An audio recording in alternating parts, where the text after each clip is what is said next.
Olá! Nessa questão do Enem, mais uma vez temos a abordagem de hidrofilia versus lipofilia.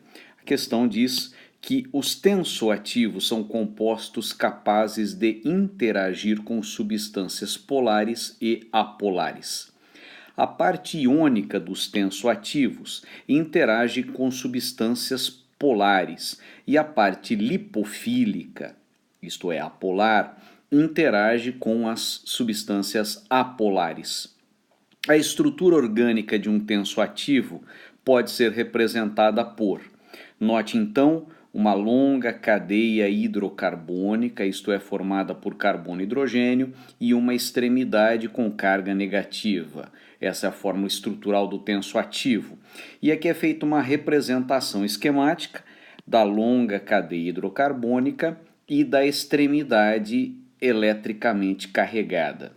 Ao adicionar um tensoativo sobre a água, suas moléculas formam um arranjo ordenado. Esse arranjo é representado esquematicamente por, se desejar, pause o vídeo e tente encontrar a alternativa correta.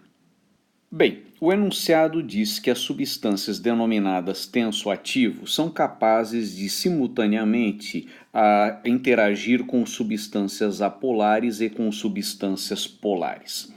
Note que na estrutura fornecida, essa longa cadeia hidrocarbônica, isto é, formada por carbono e hidrogênio, ela tem característica apolar, como seria, por exemplo, a característica de um hidrocarboneto derivado do petróleo.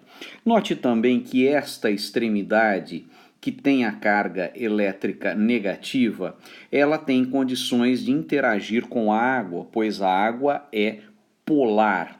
Assim sendo, essa carga negativa atrairá a extremidade positiva do dipolo da água. Essa extremidade positiva do dipolo da água está situada nos hidrogênios. Lembre-se que a água, ela tem geometria angular e tem uma extremidade parcialmente negativa no oxigênio, uma extremidade parcialmente positiva nos hidrogênios.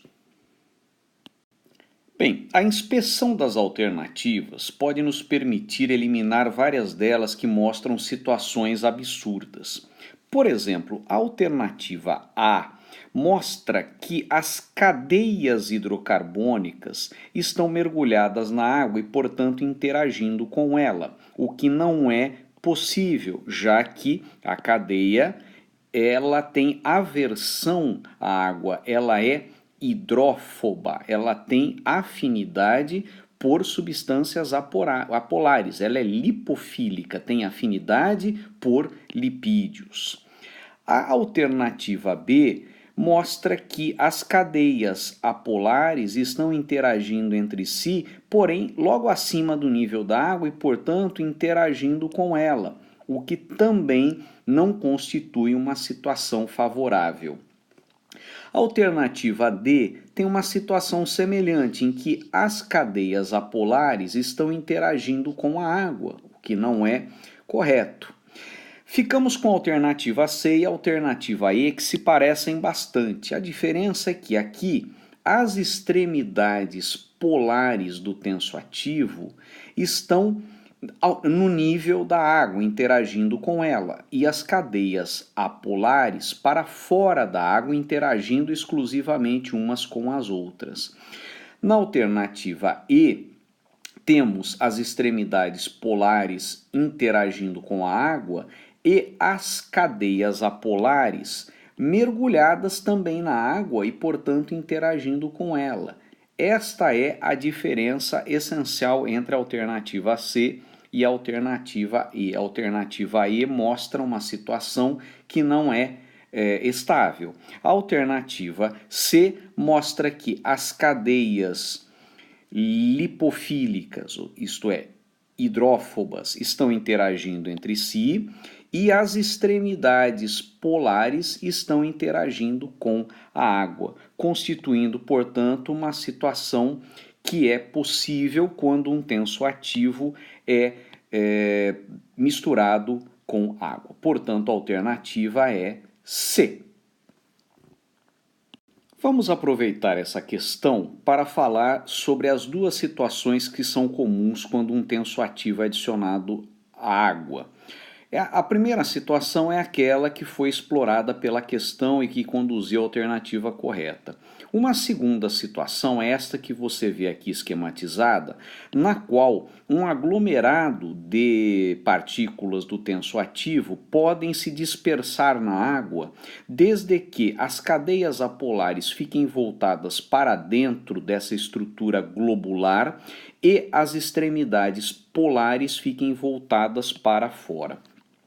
Tal estrutura é denominada micela e a sua formação está relacionada a um processo que denominamos emulsificação de óleos e gorduras. Digamos que houvesse uma pequena quantidade de óleo, por exemplo, num prato sujo. Ao aplicar sabão, que é um tensoativo, a gordura ficaria misturada aqui dentro, interagindo com as cadeias lipofílicas, isto é, que tem afinidade por óleos e gorduras, por lipídios, e as extremidades polares ficariam voltadas para fora. Assim sendo, haveria a emulsificação das gorduras e óleos, formando essa micela. Note que a micela pode ser removida por um enxaguamento, porque sua parte externa interage bem com a água. É assim que acontece o processo de emulsificação de óleos e gorduras durante a lavagem com sabões e detergentes.